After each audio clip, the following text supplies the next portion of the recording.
아모스의 이름은 무거운 짐을 진 자다라는 뜻을 가지고 있습니다. 하나님께 부름을 받은 선지자의 사명은 아마도 무거운 짐을 진 것처럼 인생이 가볍지 않을 것입니다. 그는 부자들이 가난한 사람들을 착취하자 강하게 책망했기 때문에 사람들을 그를 정의의 선지자다 이렇게 불렀어요. 하나님의 뜻을 전하며 착취하는 사람들에게 회개하라고 담대히 외쳤지만 정말 연약하고 가난하고 힘이 없는 사람들을 위해서는 눈물로 간절히 기도한 선지자이기도 합니다. 아모스는 남유다 왕 우시야와 북이스라엘 왕 여로보암 2세 때 활동을 했던 선지자예요. 그러니까 쉽게 얘기하면 남한과 북한이 있죠. 그래서 남한을 남유다, 북한을 북이스라엘 이렇게 생각을 하시면 돼요. 그래서 이 사람은 남유다, 남한에서 활동을 했던 선지자예요. 근데 이때 같은 시기에 활동을 했던 사람이 누구인가 하면 그 남유다에 이사야라는 선지자가 있었어요.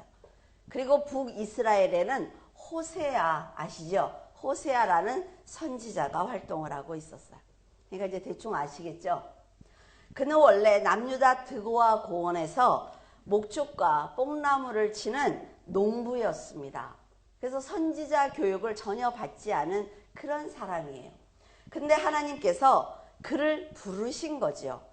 그를 선지자로 세워주시면서 사치와 무절제한 생활을 했던 사마리아를 향해서 엄중하게 책망을 해라 라고 명령을 하셨습니다.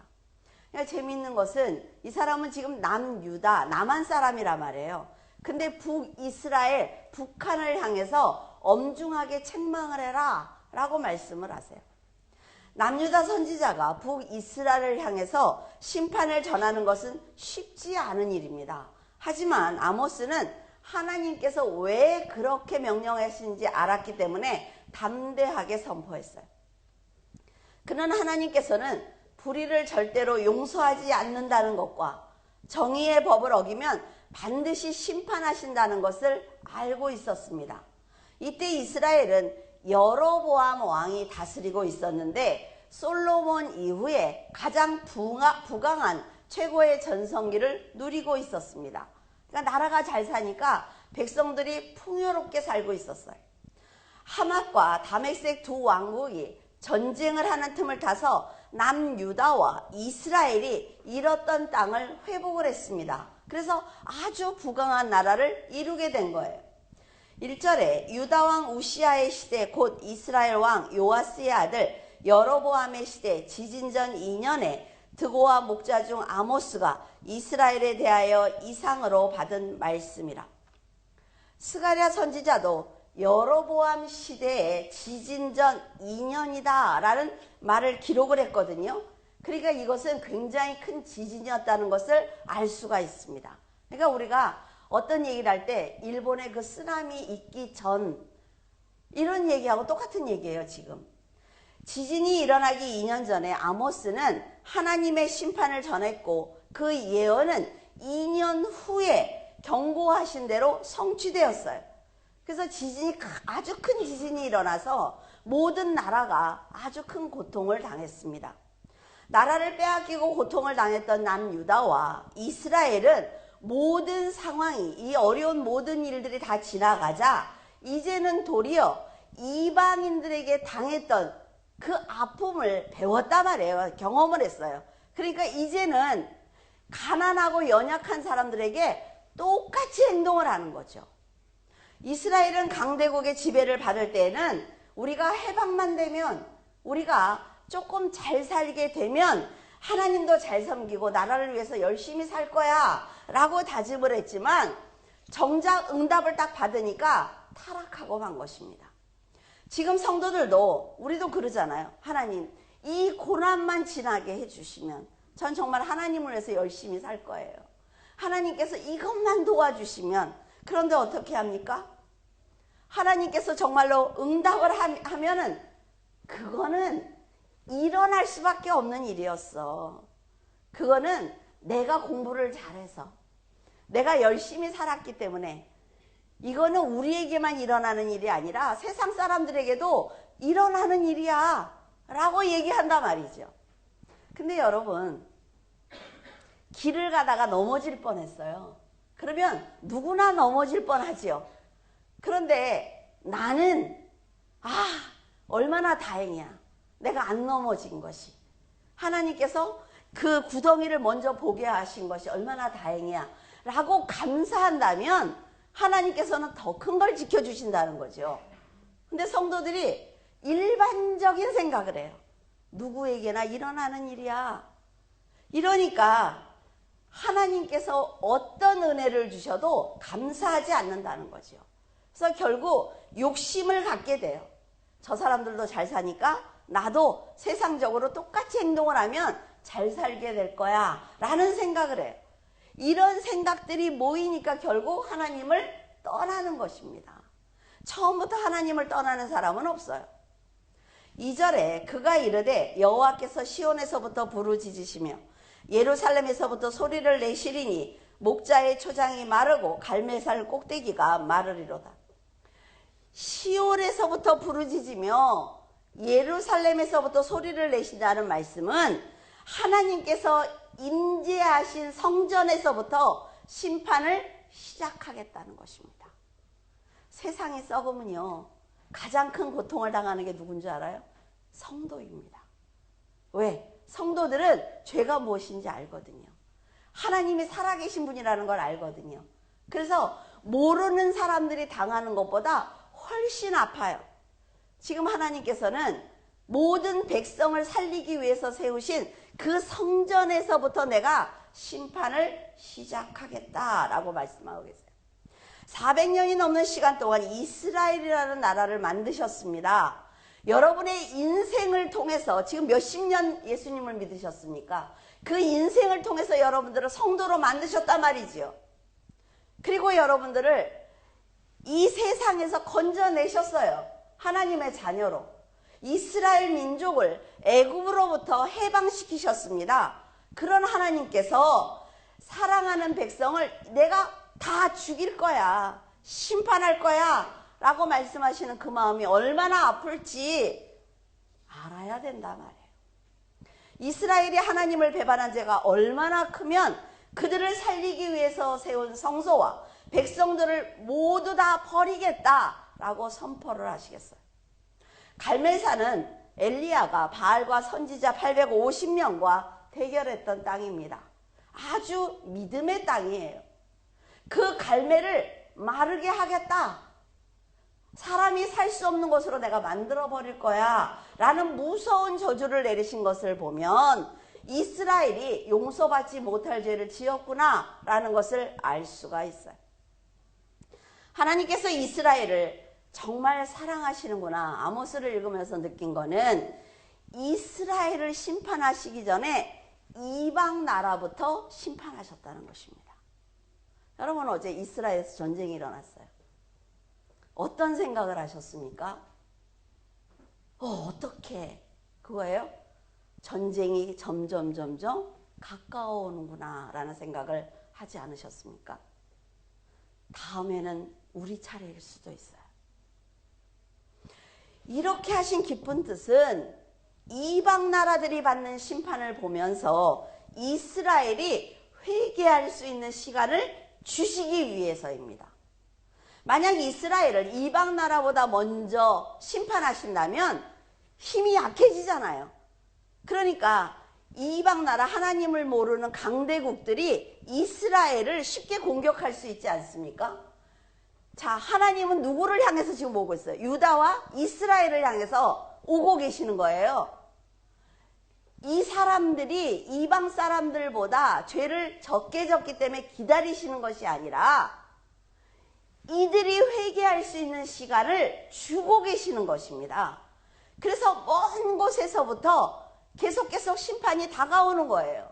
그러니까 이스라엘 사람들이 하나님께서 지금 심판하고 계시는구나 라는 걸 안다 말이죠. 지금 각 나라에서 전쟁이 일어나고 지진이 일어나는 걸 보면서 우리는 뭘 깨달아야 돼요? 하나님께서 우리에게 무엇을 원하시는지 생각해 봐야 된다는 거예요. 근데 이스라엘이 모든 나라가 심판받는 걸 보면서도 회개하지 않았습니다. 이방 나라에 복음을 전해야 되는 이스라엘이 타락해버리면 복음을 전할 수 있는 사람이 없어요. 심판을 누가 촉구합니까? 없지요. 지금 우리 성도들이 썩으면 이 세상을 향해서 누가 복음을 전해요? 그러니까 하나님이 성도들이 다 썩어버리면 그래, 너희들이 세상 사람들과 다를 게 뭐 있어? 나만 없어도 돼. 대한민국 필요 없어. 한국 사람들을 사용하시기 위해서 하나님이 100년 전에 이 나라를 복음을 전하셨잖아요. 많은 선지자들이, 많은 그 전도자들이 그 죽으면서 복음을 전해준 이 나라가 지금 어떻게 하고 있습니까? 우리나라는 당파 싸움 때문에 망한 나라예요. 근데 지금 너무 염려되지 않습니까? 어느 당을 지지할 게 아니라 우리가 그 사람들을 바라보면서 누가 옳고 그른 걸 판단할 게 아니라 우리나라가 전체를, 우리나라를 끌어안고 정말 하나님의 저주가, 하나님의 심판이 임하지 않도록 기도해야 되는 게 성도들이라 말이죠. 뉴스 보면 두렵지 않습니까, 여러분? 성도들에게 사마리아와 땅끝까지 복음을 전해라 라고 명령하신 것과 같은 상황이 지금 이스라엘에게 벌어지고 있는데, 만약 이스라엘과 성도들이 타락한다면 하나님께서는 심판을 하실 수밖에 없습니다. 3절에 여호와께서 이와 같이 말씀하시되 다메섹의 서너 가지 죄로 말미암아 내가 그 벌을 돌이키지 아니하리니 이는 그들이 철 타작기로 타작하듯 길르앗을 압박하였습니다. 하나님께서는 심판하시기 전에 사람들이 어떤 죄를 져서 내가 그를 심판할 거야 라는 말씀을 항상 먼저 하세요. 그냥 갑자기 때리시는 분이 아니라 말이죠.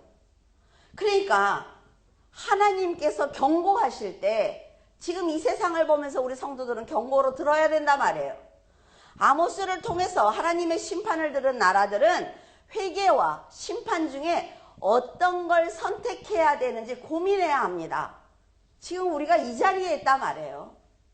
첫째로 다메섹은 길르앗을 압박하는 서너 가지 죄를 지었기 때문에 왕과 백성이 사로잡힐 것이다 라고 분명하게 말씀을 하셨어요. 다메섹 사람들이 철 타작기로 길르앗을 압박했다라는 걸 보면 그 사람들이 얼마나 잔인한지 알 수가 있습니다. 아람의 수도였던 다메섹 사람들은 길르앗 사람들을 쇠가 박힌 채찍으로 때렸어요. 얼마나 아팠을까요? 그 정도로 잔인했기 때문에 길르앗 사람들의 고통의 부르짖음이 문자적으로 기록하기 어려울 정도다라고 말하고 있습니다. 근데 하나님이 어떤 분이냐면 가난하고 일방적으로 당하는 연약한 사람들의 부르짖음을 들으시는 분입니다. 그래서 함부로 하면 안 돼요. 상대가 나보다 힘이 없어? 함부로 해도 되겠다. 이건 뭐예요? 그 사람한테 죄를 짓는 게 아니라 하나님께 죄를 짓는 거예요. 여기서 세밀히 살펴야 하는 것은 하나님께서 곧바로 유다와 이스라엘을 심판하신 것이 아니라 이방을 심판하고 나서 유다와 이스라엘을 심판하셨다는 것입니다. 내 옆 사람이 매를 맞거든, 내 옆 사람이 고난을 당하거든 보면서 하나님의 경고로 들으셔야 돼요. 아, 나는 조심해야 되겠구나, 나는 빨리 돌이켜야 되겠구나 라는 생각을 해야 된다 말이죠. 근데 유다와 이스라엘이 하나님의 말을 듣지 않고 회개하지 않으니까 느부갓네살이 침공을 해서 그들을 완전히 무너뜨립니다. 하나님께서 경고하셨어요. 말씀하셨어요. 그러니까 하나님께 아무런 변명도 할 수가 없어요. 심판을 받은 두 번째와 세 번째 나라는 가사와 두로인데 이들의 죄는 사로잡은 이스라엘 백성을 에돔의 노예로 팔았습니다. 그리고 궁궐을 불살랐어요. 나라를 망하게 했기 때문에 심판하겠다라고 말씀을 하셨습니다. 하나님의 백성은 건드리면 안 됩니다, 여러분. 믿음이 정말로 충만하고 하나님을 사랑하는 사람들을 건드리면 안 돼요. 왜? 하나님께서 기억하시거든요. 가사는 지금 가자 지구에 있는 도시입니다. 지금까지도 전쟁이 끊이지 않죠. 근데 이 블레셋이 자행한 범죄는 사회제도를 이용해서 상업적으로 사람을 팔아넘긴 것입니다. 지금도 있죠. 이것을 보신 하나님께서는 블레셋의 건물과 왕과 백성들을 완전히 무너뜨리셨습니다. 베니게의 수도인 두로는 포로들을 에돔으로 팔아넘겼어요. 사람의 영혼을 가지고 장사하는 것이 이렇게 나쁜 거라 말이죠. 나라들끼리 서로 지키자라고 서명한 조약을 파기시키는 서너 가지의 죄를 지었습니다. 두로가 받은 심판은 BC 322년에 알렉산더 대왕이 7개월간 두로를 포위했습니다. 두로의 그 성이 워낙에 단단하고 높은 곳에 있기 때문에 점령할 수가 없어요. 아무도. 그러니까 알렉산더가 거기다가 다 흙으로 메우는 거죠. 그리고 7개월간 포위하면서 그것을 점령했어요. 그리고 들어가서 사람들을 6,000명을 죽였습니다. 그리고 2,000명을 처형했어요. 붙잡아다가. 3만 명이 노예로 팔려가는 고통을 당했단 말이에요. 네 번째 에돔은 형제들에게 적대 행위를 자행해서 패배한 형제들을 무자비하게 짓밟고 궁궐을 불살은 서너 가지의 죄를 지었습니다. 이들의 죄를 보신 하나님께서는 대만과 보스라에 불을 내리셨는데 에돔은 BC 400년에서 300년경에 아라비아 종족들에 의해서 멸망을 당하게 되었습니다. 다섯 번째 암몬은 영토를 확장하기 위해서 방어할 힘이 없는 아이벤 임산부예요. 길르한 여자들을 죽였어요. 그리고 힘이 없는 아이들을 죽이는 악행을 저질렀습니다. 이런 무자비한 암몬은 BC 734년 디블랏 빌레셋 3세에 의해서 아수르에 의해서 정복을 당했습니다. 그래서 자기들의 궁궐이 불타고 백성들이 끌려가는 너무 큰 고통을 당하게 된 것입니다. 이것을 하나님이 미리 다 얘기했단 말이에요. 여섯 번째 롯의 큰딸이 낳은 모압은 에돔 왕의 무덤을 파헤쳤어요. 그리고 그 뼈를 불살라서 회로 만들었습니다. 그러니까 하나님께서 남의 나라 왕이잖아요. 이런 것까지 왜 심판을 하시지? 우리 이런 생각을 할 수 있죠. 근데 하나님께서는 상식적인 것을 원하세요. 이렇게 비윤리적이고 비인도적인 범죄는 하나님께서 심판하십니다. 왜? 사람을 누가 창조하셨죠? 하나님이 창조하셨어요. 하나님이 창조하셔서 생명을 부어주신 그 귀한 영혼을, 그 사람을 함부로 대하는, 그리고 그 생명을 마음대로 빼앗는 그 행동들을 하나님은 용서하시지 않습니다. 그래서 세상에 나가서도 우리가 막 살면 안 되는 것이 하나님을 향한 반역죄이기 때문에 그래요. 하나님의 형상을 닮은 인간을 모욕해서는 안 됩니다. 이거를 하나님은 신성모독이다 이렇게 말씀을 하신단 말이죠. 그래서 하나님께서는 아수르 왕 티글랏 빌레셋 3세에 의해서 모압이 비참하게 멸망을 당하게 하셨습니다. 일곱 번째는 유다와 이스라엘이에요. 하나님이 얼마나 오랫동안 기다렸는지 알겠죠. 하나님이 얼마나 먼 나라서부터 돌아오시는지 알겠죠. 하나님의 백성인 남유다는 여호와의 율법을 무시했습니다. 그리고 우상을 숭배했어요. 그런 죄를 지었단 말이죠. 하나님께서 전 세계적으로 복음을 전하게 하시기 위해서 구원한 이 땅에서 지금 TV를 틀어보세요. 뭐 이거는 무당들이 판을 치고 있어요. 그런데 아무도 아무 말을 못한단 말이에요. 지금 교회들이. 너무나 안타깝지 않습니까? 그 TV에 나와서 사주를 봐주고 무당 옷을 입고 앉아서 별걸 다 하는데도 한마디도 못하는 것이 지금 교회라 말이죠. 이스라엘은 법률의 파기와 성적인 죄악과 우상 숭배 등 서너 가지 죄를 지었기 때문에 심판을 받았습니다. 분노하신 하나님께서는 심판의 방법으로 BC 586년 느부갓네살 왕이 궁궐을 파괴하고 왕족들을 살해하며 왕족과 백성들을 바벨론으로 끌고 가는 고통을 준 거예요. 여러분, 왕이 굴복한 건 끝난 겁니다. 왕이 눈을 빼고 왕이 보는 앞에서 왕자들을 죽이고 왕을 목에다 쇠사슬로 해서 끌고 가고 이런 비참한 일들이 하나님의 백성 가운데 일어났다는 거죠. 궁궐은 성전과 함께 있었기 때문에 유다에게는 엄청난 심판입니다. 이 사람들은 어때요? 언약궤만 가지고 있으면 전쟁에 이긴다고 생각을 하죠. 그 언약궤가 있는 성전이 파멸되는 것입니다. 이스라엘은 부채를 갚을 수 없는 의인을 은을 받고 팔았습니다. 노예로 팔아버려요. 신발 한 켤레 값으로 사람을 파는 죄를 지었습니다. 법정은 부자들과 공모를 해서 옳은 판결을 내리지 않았어요. 그런 행위는 마치 하나님의 백성을 짓밟는 것과 같습니다. 하나님의 택함을 받은 백성이 성전에서 봉사하는 창기와 내연의 처들을 상대로 아버지와 아들이 한 여자와 성관계를 맺었습니다. 하나님의 백성이 하나님의 거룩한 이름을 모독하는 일을 자행하고 있다는 거예요. 지금은 그런 일이 없습니까?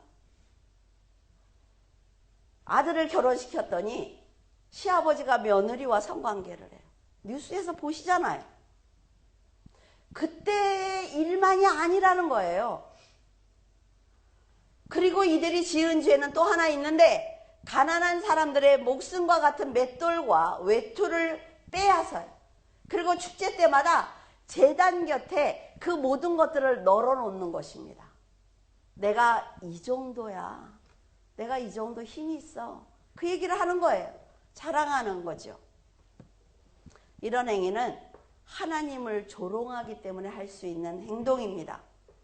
이방신을 높이기 위한 우상 숭배에 해당하는 죄입니다. 이토록 악한 죄를 지은 이스라엘과 유다를 보신 하나님께서는 그들의 죄를 그냥 두시지 않았습니다. 하나님의 깊은 사랑을 받았던 이들의 배신은 사랑을 받은 만큼 하나님의 책망을 더 크게 받은 것입니다. 하나님께서 내 인생에 너무나 많은 굽이굽이마다 은혜를 주셨어. 이런 사람들은요, 더 조심해야 돼요. 내가 믿음이 있기 때문에 하나님이 나를 도와주셨어가 아니라 많이 사랑을 했기 때문에 그 사람이 배신하면 분노가 그만큼 큰 거예요. 그래서 하나님은요, 주셨죠. 감사하지 않으면 도로 빼앗아요. 이게 너무 무섭다는 거예요. 하나님은 우리는 너무 쉽게 생각한단 말이죠. 하나님께서는 특별히 이스라엘을 애굽에서 불러내시고 영적인 지도자 모세를 세워주셨습니다. 그들에게 하나님께서 직접 말씀하실 수 없으니까 모세를 세워서 예언자를 통해 하나님의 말씀을 전하게 하셨죠. 그냥 전하게 해요? 그 예언자의 인생을 가지고 말씀을 전하게 하셨어요. 구별된 나실인들이 하나님의 백성으로 어떻게 살아야 되는지 그들의 삶을 통해서 보여주셨습니다. 이런 사랑을 주셨지만 이들은 나실인에게 강제로 술을 먹였어요. 있을 수 있는 일입니까? 선지자들에게 예언하지 마. 그거 당신 생각 아니야? 이런 말들을 한단 말이죠. 하나님의 절대적인 사랑을 받은 이들이 이런 행동을 서슴없이 할 수 있다는 것이 정말로 놀랍기만 합니다. 늘 곁에서 보호해 주셨던 하나님을 잊고 우상 숭배하는 그들의 삶은 심판을 받게 되었습니다. 유다와 이스라엘이 정직한 신앙을 가져야만 그 성전도 필요한 거예요. 그렇지 않습니까? 여러분, 하나님의 말씀을 많이 가졌어요. 근데 막 살아. 하나님 앞에 죄 짓는 게 두렵지 않아. 그러면 그 말씀은 쓰레기입니다. 백성들이 타락하면 그 모든 것들이 가치가 없어진다 말이죠.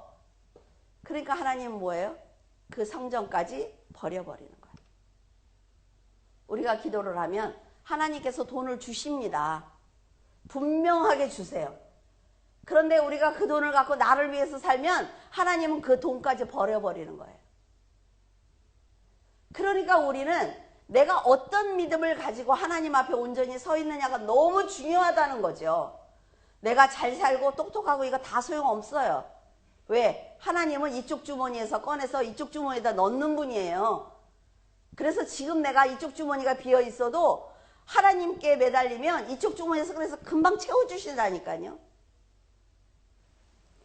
아모스 2장 13절 보라 곡식단을 가득히 실은 수레가 흙을 누름같이 내가 너희를 누르리니. 진짜 무서운 말. 진노하신 하나님께서 곡식을 가득 실은 마차가 이스라엘을 누르는 것처럼. 그럼 꼼짝할 수 있어요? 없죠? 갈아버리는 것처럼 심판하겠다라고 말씀하셨습니다. 하나님께서 말씀하시길 내가 심판을 시작하면 아무리 빨리 다른 박질하는 사람도 도망칠 수 없어. 왜? 자, 소돔과 고모라에 불이 떨어졌을 때 이 집 이렇게 떨어집니까? 이번에 이스라엘에 폭탄이 터진데 뭐 2천 몇백 발이요? 한꺼번에 왔더니 2천 몇백 발이. 그러면 그 포탄들이 사람을 가려서 떨어뜨립니까? 그렇지 않아요. 그 가운데 있는 사람들은 다 죽는 거예요. 지금 하나님이 말씀하시는 게 그거예요. 내가 심판을 시작을 하면 네가 아무리 빨라도 소용이 없어. 그리고 네가 아무리 강해도 힘을 쓸 수가 없어.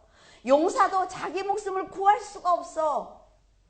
저 활을 가진 사람도 설 수 없고 발이 빠른 사람도 피할 수 없으며 말을 타는 사람도 자기 목숨을 구할 수가 없대요. 용사 가운데 그 마음이 굳센 사람도 그날에는 벌거벗고 도망가는 것 같을 거야 라고 말씀하시는 거예요. 아무것도 가져갈 수 없어. 피할 곳이 없어. 그 결과 북이스라엘은 BC 722년 아수르의 침공을 받습니다. 그리고 포로로 잡혀가면서 완전히 멸망을 당한 거예요. 그렇게 긴 세월 동안 사랑을 받으며 하나님의 백성으로 살아온 유다와 이스라엘이 버림을 받고 완전히 무너지고 말았어요. 아모스 1장 9절 여호와께서 이와 같이 말씀하시되 두로의 서너 가지 죄로 말미암아 내가 그 벌을 돌이키지 아니하리니 이는 그들이 그 형제의 계약을 기억지 아니하고 모든 사로잡힌 자를 에돔에 넘겼습니다. 두로와 에돔과 모압의 죄가 같아요. 그래서 다시 한번 살펴보고자 합니다. 두로는 베니게의 가장 중요한 항구 도시입니다. 그래서 무역의 중심지죠. 그래서 사람들이 상당히 부유하게 잘 살았어요. 다윗과 솔로몬 시대에 두로왕 히람이 이스라엘과 형제를 맺을 정도로 아주 돈독한 사이였습니다. 그래서 우리는 서로 배신하지 말자. 그리고 협정을 맺습니다. 하나님께서 다윗을 이스라엘의 왕으로 높이 세우신 것을 두로왕 히람이 알았기 때문에 백향목과 목수와 석수들을 보내서 다윗을 위해서 집을 지어줍니다. 그 정도로 아주 돈독한 사이였어요. 다윗이 죽고 솔로몬이 왕이 되었을 때 두로왕은 성전을 지을 수 있도록 백향목을 보내줍니다. 그러니까 두로왕은 이스라엘을 돕는 걸 굉장히 기뻐했단 말이죠. 하나님을 찬양했어요.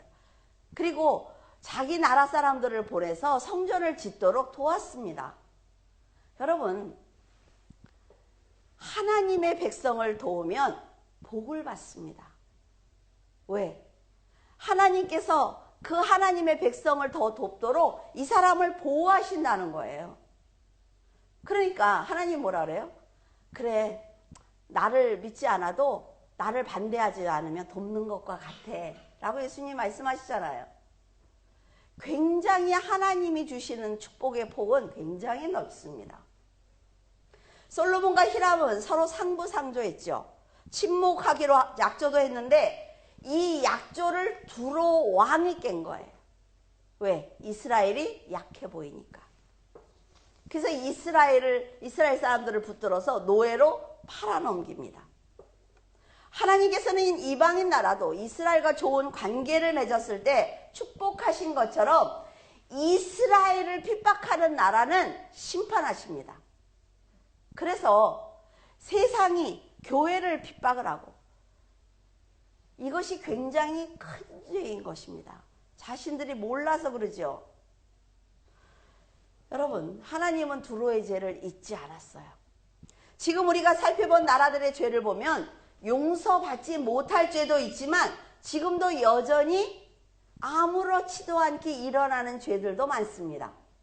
사람의 외모를 판단하고 재판을 부당하게 처리하며 가난한 사람을 차별 대우하는 것은 지금도 흔하게 일어나고 있죠.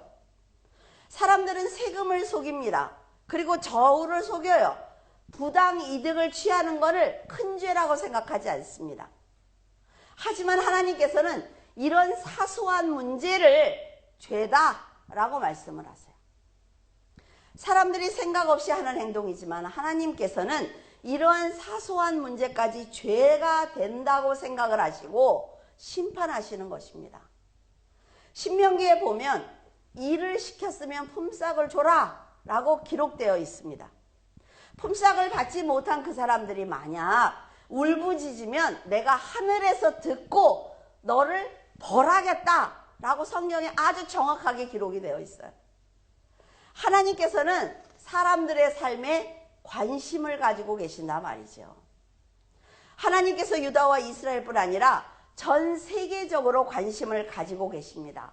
그래서 어떤 나라이든 죄를 범할 때마다 그 나라를 심판하세요. 하나님께서는 교회만 계시는 분이 아니라 말이죠.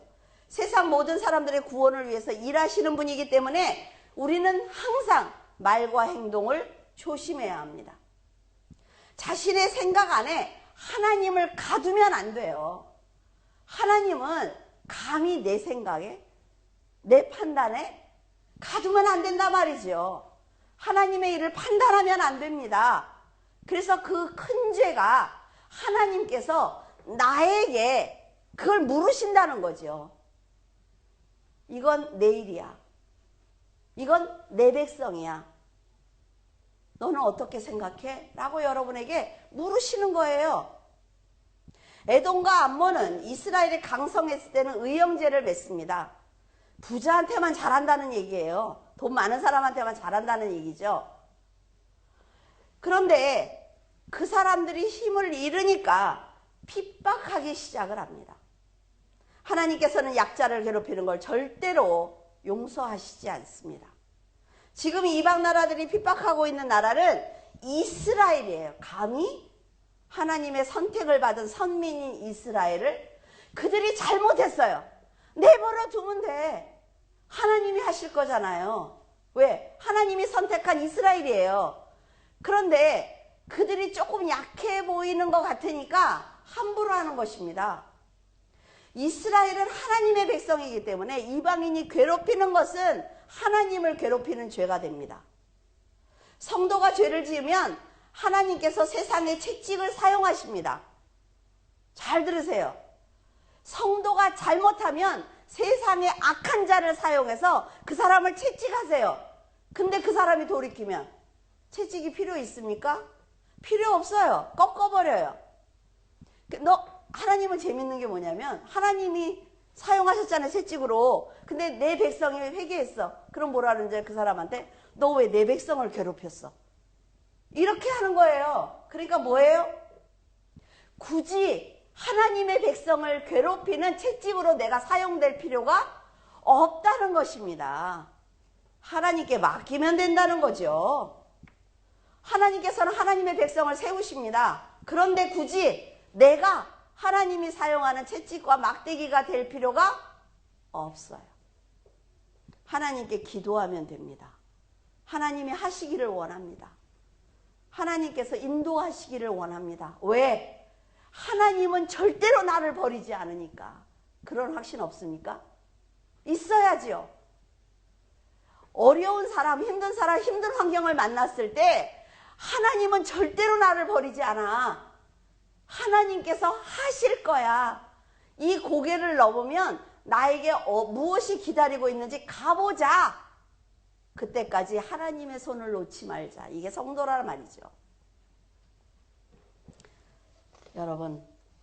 여러분의 생각이 옳은 것 같아도 그것이 하나님의 뜻과 다를 수가 있다는 것을 꼭 명심하셔야 합니다.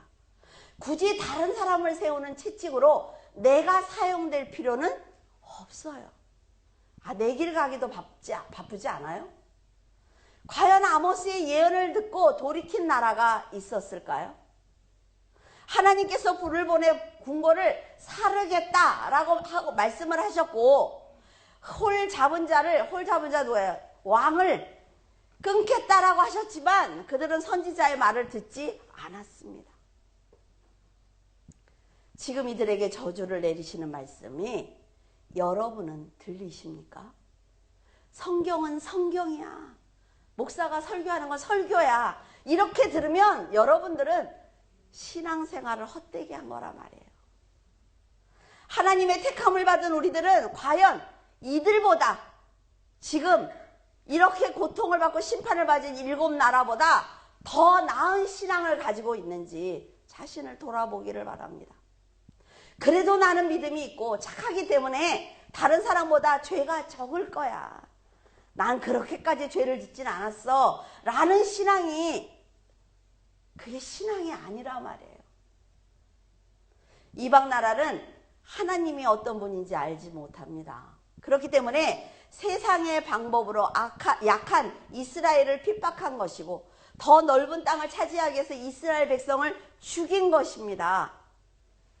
지금도 일어나고 있는 일이죠. 그들은 힘이 없는 이스라엘 백성을 은을 받고 팔아넘겼고 죽이고 빼앗아도 죄의식을 갖지 않았습니다. 하나님의 율법을 알지 못한 이방인이지만 선한 양심을 버렸기 때문에 심판을 받은 거예요. 이렇게 인간의 본능대로 살아가는 그들도 심판하시는 하나님인데 택함을 받은 여러분의 이름을 하나하나 부르시고 하나님 앞으로 인도하신 그 이스라엘, 그 성도들이 하나님의 뜻을 벗어나는 죄를 짓는다면 그 진노는 상상 이상입니다. 그리스도의 보혈로 구원받은 백성들이 하나님의 나라에 소망을 두지 않고 세상 사람들과 동일한 생각을 가지고 욕심을 부리고 혈기를 부린다면 하나님께서는 용서하지 않으실 것입니다. 하나님께서 성소에서부터 진노의 음성을 발하시며 모든 초장을 마르게 하시겠다는 저주와 함께 우리는 오늘 이 자리에서 믿음을 결단해야만 합니다. 하나님이 어디 계십니까, 여러분? 하늘에요? 나하고 손잡고 다니세요? 내 안에 있단 말이에요. 여기가 뭐예요? 성전이에요. 우리가 죄를 질 때 하나님이 어디서부터 시작한다고요? 여기서부터. 하나님께서 평안을 주실 때 거룩한 삶을 살아야 합니다. 정직한 성도를 보호하실 때 성실하게 살아야 돼요. 여러분은 하나님을 두려워하고 경외하는 성도가 되기를 바랍니다. 전능하신 하나님의 이름을 함부로 부르지 말았으면 좋겠어요. 여러분 법을 거역하지 않았으면 좋겠어요. 왜? 하나님은 세상의 신이 아닙니다. 천지를 창조하시고 사람들에게 직접 생명을 불어넣어 주신 위대한 창조주이고 절대자입니다. 하나님과 타협하려고 하지 마세요. 하나님께 핑계대려고 하지 마세요. 하나님께 이유되려고 하지 마세요. 무조건입니다. 하나님 앞에는. 열국이 당하는 심판을 보면서 돌이키는 성도가 지혜로운 사람입니다. 꼭 매를 맞아야 아픈 걸 압니까? 굶어봐야 가난한 게 어렵다는 걸 알아요? 여러분, 그런 사람은 미련한 사람입니다. 하나님이 드신 채찍과 막대기가 있다면 그 앞에 무릎을 꿇으셔야 돼요. 지금 어리석은 자리에 있거든 털고 일어나 하나님의 품으로 겸손히 돌아와야만 합니다. 지금 교만한 자리에 있거든 회개하시기를 바랍니다. 하나님께서 이 시간 설교를 통해 기회를 주실 때 내가 어떤 약속을 지키지 않았는지, 내가 하나님과 성도에게 교만하지는 않았는지 회개하셔야만 합니다. 그러면 하나님께서 선지자가 선포한 저주가 임하지 않도록 하십니다. 왜? 자, 여기 앉았어요. 시꺼매요. 죄를 짓고 있어요. 하나님이 내가 여기다가 심판을 내릴 거야. 근데 이 사람이 없어. 회개했어. 없으니까 하나님이 여기다 뭐하러 내려요. 그렇죠? 여러분, 하나님의 품 안에서 항상 지혜롭게 살아야 합니다. 나머지는 다 하나님이 하실 거예요. 여러분은 거룩하신 하나님 앞에서 평안과 안식을 누리는 거룩한 하나님의 자녀가 되기를 바랍니다. 기도하겠습니다. 전능하신 하나님의 은혜를 감사를 드립니다. 천지를 창조하신 하나님 앞에서 교만한 말을 내며 연약한 사람을 괴롭히는 이스라엘을 보면서 저희들의 죄를 돌아봅니다. 과연 우리는 하나님의 법을 얼마나 지키고 있는지, 하나님의 뜻을 정말 알고 있는지 회개합니다. 하나님, 저희들에게 지혜를 주셔서 저희를 창조하신 하나님의 마음을 알게 하시고 그 뜻대로 살아내는 성도가 될 수 있도록 도와주시옵소서. 고난을 당할 때 하나님께 부르짖게 하시고 응답을 받아 평안할 때 더 낮아지게 하여 주시옵소서. 죄를 짓는 이스라엘을 보시며 마음이 아프셨지만 그래도 이스라엘에게 기회를 주기 위해서 먼 나라부터 심판하시는 하나님을 보며 이스라엘과 성도들이 그 사랑을 깨닫기를 원합니다. 다른 나라들이 들었던 저주를 기억하고 이스라엘이 그 죄를 버리기를 간절히 원하시던 하나님의 마음을 지금 우리들이 살펴서 진리의 길을 갈 수 있기를 원합니다. 하나님, 심판받을 수밖에 없던 다메섹을 비롯한 나라들의 죄를 보면서 저희들 하나님의 경고를 듣기 원합니다. 그들의 죄와 지금 우리들이 사는 이 세상의 죄가 전혀 다르지 않기 때문입니다. 지진과 전염병과 전쟁의 소식을 들으며 저희들 이방 나라들이 당한 고통을 자신의 고통으로 보지 못했던 이스라엘처럼 어리석은 자가 되지 않게 하여 주시옵소서. 하나님, 택함을 받은 이스라엘처럼 이 땅에 있는 교회들이 먼저 회개하게 하시고 하나님의 심판을 받지 않도록 도와주시옵소서. 하나님께서 심판의 손을 드시면 받아야 하는 것이 어리석은 저희들입니다. 기회가 있을 때 회개하게 하시고 하나님 앞에 정결한 자로 살 수 있도록 도와주시옵소서. 감사드리며 예수 그리스도 이름으로 기도드립니다. 아멘.